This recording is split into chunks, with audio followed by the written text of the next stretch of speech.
Our next speaker is Dr. Kerri Clement. She is an assistant professor at Weber State University in Ogden, Utah, where she studies the intersections of animal disease, indigenous history, energy history, and environmental history. So I'm not going to read her long title, but it is an excellent, I have to point this out, excellent academic title. Yeah. With the colon and the years and the comma. So give it up for Kerri. Thank you. Can everyone hear me in the back, especially? Okay, great. Yes, that is an excellent academic title. It is from my article that was recently published in Montana, the Magazine of Western History. Thank you all for coming today and for listening to me talk. Just as a warning, thankfully, hopefully, we are far enough away from lunch that some of the photographs of less than healthy animals will not be too upsetting. On a cold morning in November of 1914, Dr. William Butler, Montana's state veterinarian, received a telegram from federal livestock inspectors that likely sent a chill down his spine. The telegram warned that a few weeks earlier, several shipments of cattle to Montana from Chicago had likely been exposed to the dreaded foot and mouth disease, or FMD. Several outbreaks of FMD had popped up in the Midwest in that year, and particularly in the preceding months before November. The FMD started in likely Michigan, spread to Chicago, infested the Chicago stockyards, and then spread throughout the nation across by rail, including to Montana. The delay, though, from the federal inspectors to alert Butler in Montana really angered Butler, and he blamed any infection that would crop up in Montana, and it did crop up, on the federal employees. The feds blamed their lack of response on not having enough resources or employees to swiftly identify the outbreak. That FMD outbreak in 1914 remains one of the most severe disease crises that has ever struck Montana livestock industry, with the result that hundreds of cattle were to be killed at Butler's order. But how did Montana's livestock disease regulations even develop to where the state veterinarian had the power to order hundreds of animals shot in a ditch outside of Glendive and Terry, Montana? To answer that question, we have to start in the late 19th century, when Montana did not have a state veterinarian, nor was it a state, nor did it have any regulations governing animal disease. By the early 1800s, the cattle industry in Montana was booming. We know this story. Many of us know the story. Driven in part by hungry miners and settlers in the territory, and later empty bellies from outside markets. Horses and sheep also flooded Montana's range in this time period, but they also brought disease with them. And that disease resulted in debilitating illnesses and death for animals and sometimes their human owners and consumers. Documented outbreaks of diseases in Montana territory include bacterial diseases like the equine disease glanders, viruses like the equine flu, hog cholera, and skin diseases and skin infestations like scab caused by mites. For livestock producers, these illnesses were often costly due to loss in revenue because the animal's value would decrease. Particularly, for example, if you think about sheep, if they're infested with mites, their wool is not going to be as valuable if it can be even sold in the first place. Or stock producers would lose profits simply because the animal would die and they could not either have a calf crop off of it or be able to sell the animal at market. Producers would often try a plethora of ineffective remedies to treat these diseases, thus making sure that governmental regulations were often the best and only effective tools to control zoonotic infections. And what you see happening across the United States beginning in the mid part of the 1800s towards the end of that century. You also see this as well in Canada and the UK, but you see state and local and then later federal regulations to try and control the spread of disease through livestock and other animals. One of the diseases in particular that they were trying to address was the dreaded Texas fever. This may be familiar to many of you. It's well known and sort of well documented. We now know that ticks actually carry the disease, or more accurately, they carry a protozoa. But it is endemic in the American South and below and Latin America. Before massive settler cattle drives and the railroad, cold weather kind of kept Texas fever very solidly located in the American South because the ticks would die off in a really hard winter. Cattle in the American South also began to develop somewhat of a natural immunity to Texas fever.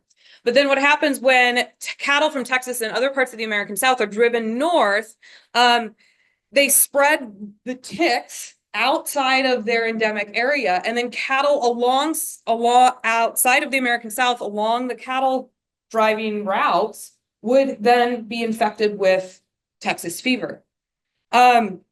Symptoms of Texas fever included, as described by famous scientist David Salmon, who also ended up actually establishing a laboratory in Butte towards the end of his life to treat hog cholera. David Salmon described Texas fever as being a weakness of the limbs, constipation, bloody urine, drooping head, and locked ears. For cattle without any immunity, which included most cattle outside of Texas and other parts of the American South, including those living in the state of, or the territory of Montana, but particularly more south of Montana, infection rates and then death rates from Texas fever would approach 90% if it was a cattle herd without any natural immunity. Outbreaks of Texas fever, like I said, occurred along cattle driving trails and then later along rail shipping routes as they were shipping cattle out of Texas up north and into the Midwest. To protect their herds and their markets from a proverbial flood of these Texas cattle, states and territories north of Texas called for quarantines, regulations, or outright bans against those cattle. They were also, I should note, attempting to protect their profits. It was not just about the disease, and in many ways the disease functioned as an excuse to protect Montana profits. But I also want to say that the disease was real and cattle along the trail were infected, although no officially accepted, that at least that I've been able to find, no officially accepted outbreaks of Texas fever occurred in the state or the territory of Montana. The first recorded demand for Montana's for livestock disease laws came from the noted cattle baron Granville Stewart in 1884. He penned a letter that stated that he wanted, quote, some legislation to protect ourselves against disease likely to be brought in by Texas cattle, and I propose to have it at this winter's session, unquote. He penned this letter as part of a larger organizing effort in Montana Territory by stockmen for increased governmental oversight and regulations to support the Montana livestock industry and particularly the livestock industry's profits. The cattle baron likes Granville Stewart, but also Conrad Coors, for example, became heavily involved in Montana territorial politics, which ultimately culminated in the proverbial cowboy legislature of 1885, where cattlemen dominated the session. In that cowboy legislature, the stockmen and their organizing, excuse me, I've lost my train of thought. And their organizing association, this Montana Stock Growers Association, or what would become the Montana Stock Growers Association, passed a lot of bills that were very favorable to stock growers. These bills ranged from branding regulations to predators' bounties, but also included the creation of the position of territorial veterinary surgeon. Cattlemen wanted whoever fulfilled the role of veterinary surgeon to implement quarantines, investigate suspected diseased livestock, and order the destruction of infected animals. The regulations that the stockmen passed in the cowboy legislature required that the person holding the job be a competent veterinary surgeon. That same bill also outlined specific diseases that stockmen were prohibited from spreading, including Texas fever. Following the cowboy legislature, Montana, it does implement quarantines and against Texas cattle, unless the animals were inspected by the veterinary surgeon or other livestock inspectors, such as brand inspectors. The first veterinarian of the state of or what would become the state of Montana, or the first territorial veterinary surgeon, was Granville Stewart's brother, Thomas Stewart. Granville Stewart basically wanted somebody to fill the position because he was worried that if somebody didn't immediately be hired, that the position would go unfilled until the legislature met again 2 years later. He quite literally wanted a seat filler. Thomas was not a credentialed veterinarian, and the move backfired on Granville the next year when a credentialed veterinarian, somebody who had a degree from a veterinary school, wanted the job. Thomas, however, refused to vacate the job. That must have been a very awkward Christmas dinner. Granville Stewart and the territorial governor at the time, Samuel Hauser, actually had to pressure Thomas to leave the position. Several veterinarians would cycle through the job over the next decade because the job was tough. It was a very difficult one. Long hours with tough conditions with actually very little pay meant there was quite a lot of turnover in the first decade or so. The state veterinarian would have deputies who would be conducting many of these investigations. These deputies were paid very little. And their work consisted of inspecting horses, cattle, hogs, and sheep at brandings, roundups, rail yards, and auctions all over the state. They would spend long hours looking for signs of disease like skin lesions, which you can see here on this what would be called a scabby cow. And if an animal like that were to not pass inspection, they could potentially be destroyed or killed at the order of those deputy inspectors. In later years, inspectors' work would also include taking skin, tissue, and blood samples, as well as administering injections and vaccines. But Texas fever remained mainly the major disease of concern, particularly in the late 1800s, although scab caused by mite was up there. This is a photograph from the 20th century, from the early 20th century, of an unknown Montana farmer and his daughter at a sheep dip, or at a cattle dip, excuse me, where they were treating for scab.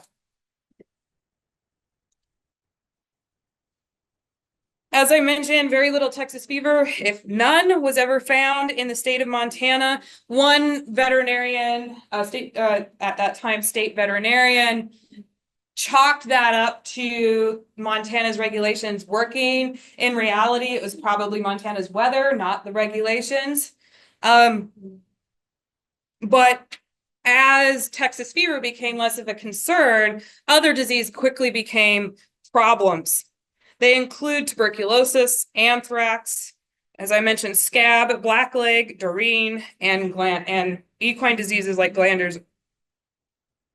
Dorine and glanders particularly were of concern to Montana horsemen.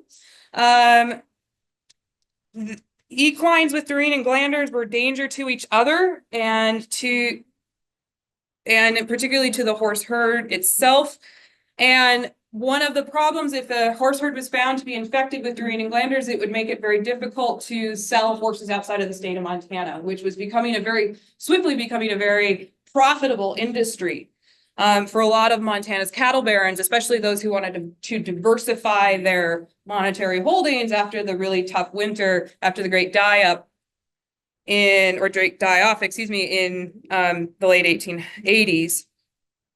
But these plethora of illnesses meant that the state veterinarian and his deputies who again, were almost always part-time, had a lot of work on their hands.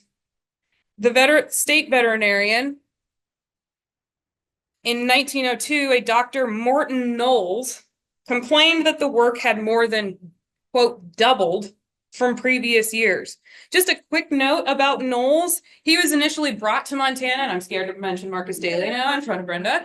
He was initially brought to Montana by Marcus Daly after Marcus Daly's racehorses in his Bitterroot Valley Ranch suffered a disease outbreak, including, as he describes it in his papers, an epizootic abortion storm, which means that basically the full crop that year, somewhere about, as far as I can estimate, about 5/6 of the foals that year died. Daly estimates that he lost many thousands of dollars. I was talking to Brenda before we began. She presented about what specific microbe could cause it. There's a couple of very strong candidates, but it's difficult to know in that time period. Knowles was hired by Daly a couple years later, but Knowles actually only worked for Daly. And he also talks about treating Tammany at one point in time, which was another famous racehorse in Daly's barn. But Knowles only worked for Daly for 2 years before he became the head veterinarian in the state of Montana in 1896. Knowles soon found, however, that the workload was massive, and he lobbied his extensive connections that he gained while working for Daly to increase the funding, political support, and employees working for the state, working particularly in disease control. Daly, as well as Knowles, were able to garner support from powerful stockmen like Conrad Coors and then later T.C. Powers, as well as the Stock Growers Association itself. So much so that by 1907, Knowles and others were able to found a completely separate, larger board of livestock sanitary that enjoyed more funding as well as more power to oversee the control and eradication of livestock diseases in the state of Montana. The formation of the Livestock Sanitary Board meant that a small committee, which included the state veterinarian like Knowles, oversaw the management of livestock disease in the state. Objectively, Knowles, as the state veterinarian, still handled the vast majority of the work. And if you actually read some of his papers, you can sort of see the exhaustion increase the longer he held the job. But he now had backing from powerful stock growers across the state, from both the Cattlemen's and the Sheep Growers Association.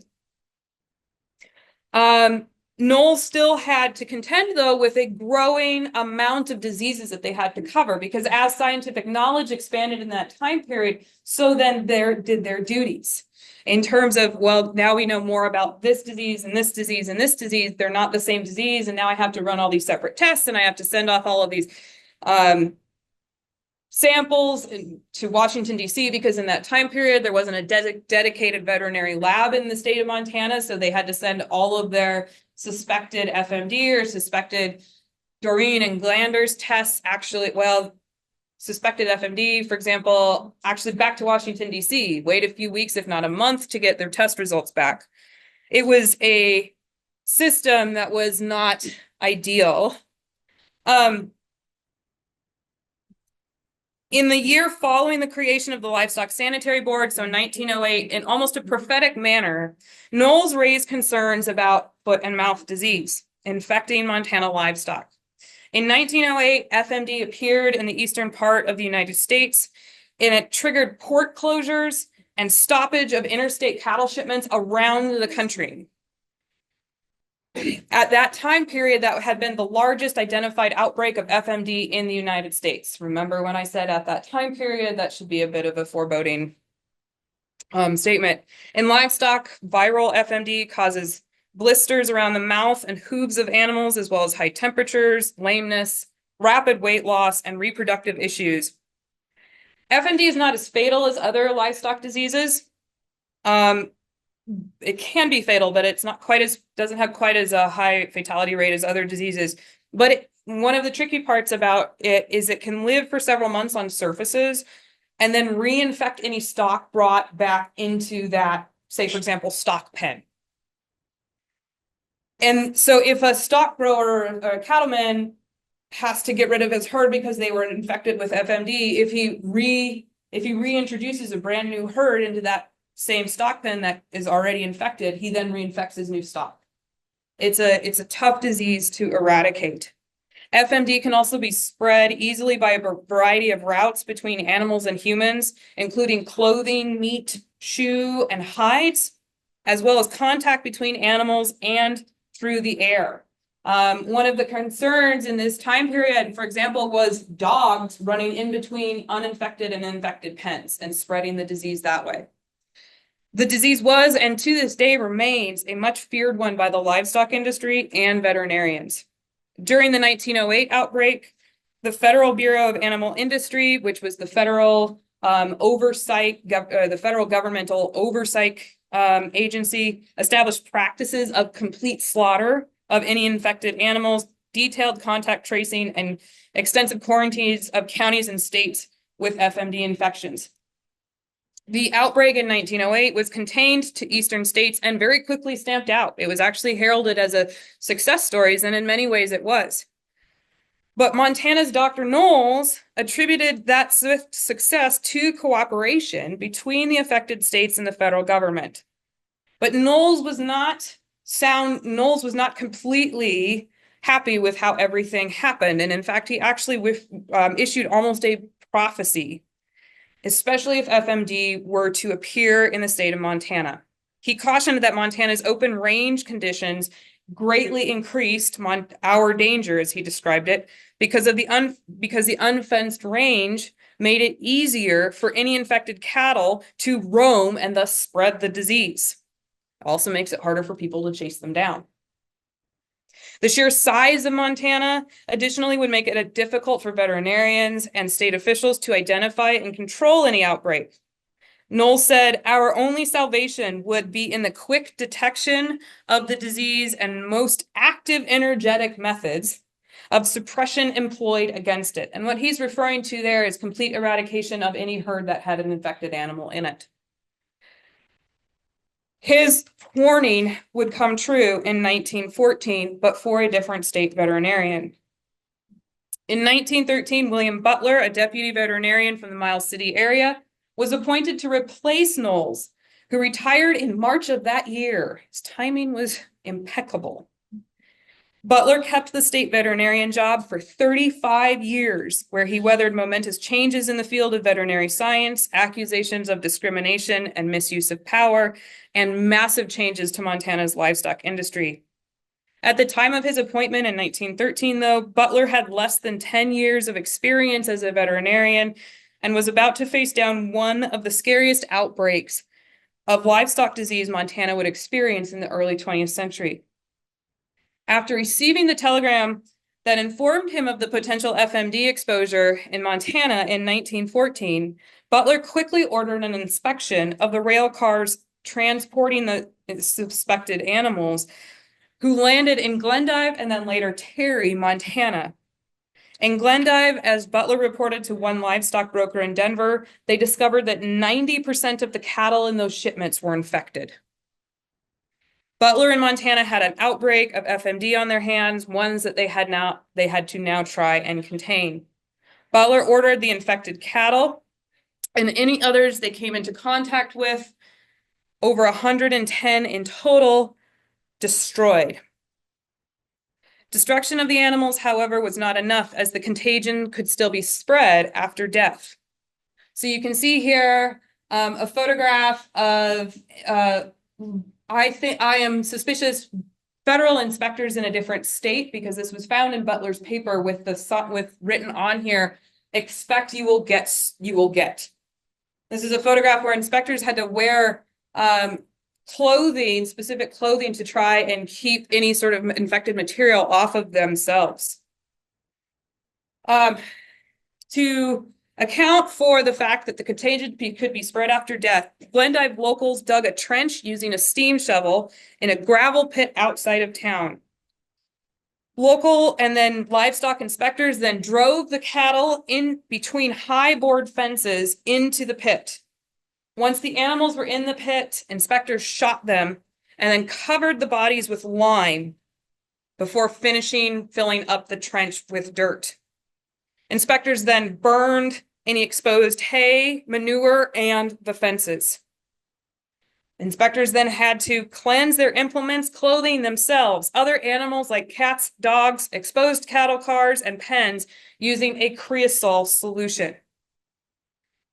The destruction was a grisly sight, reported by a Glendive News article as a 300-foot trench of death. That was just the beginning of several months of difficulty. Over the next several months, Butler and his employees then find further outbreaks in Terry, Montana, and they have to repeat this scene several times.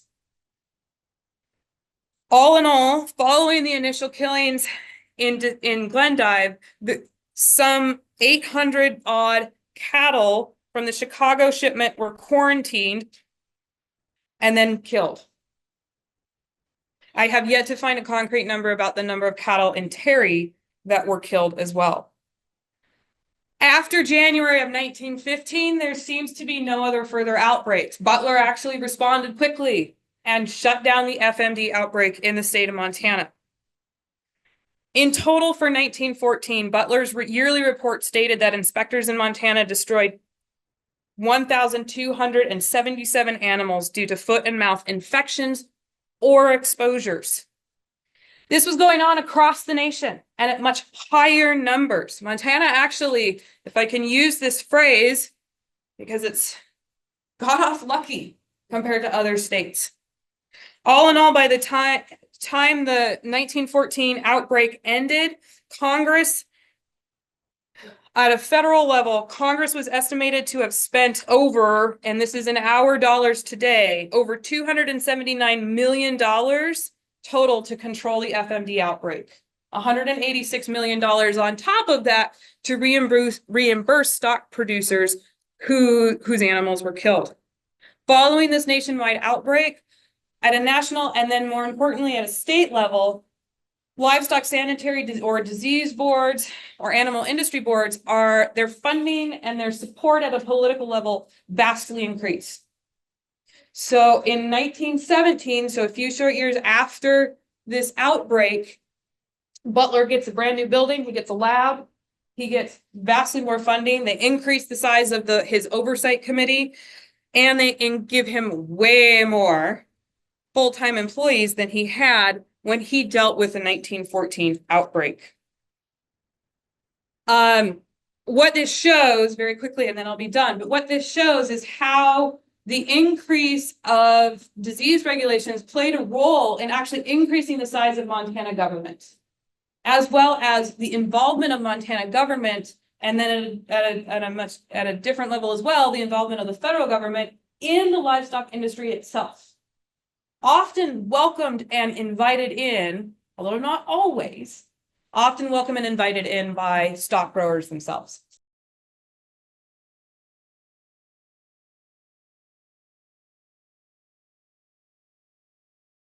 Thank you for your time.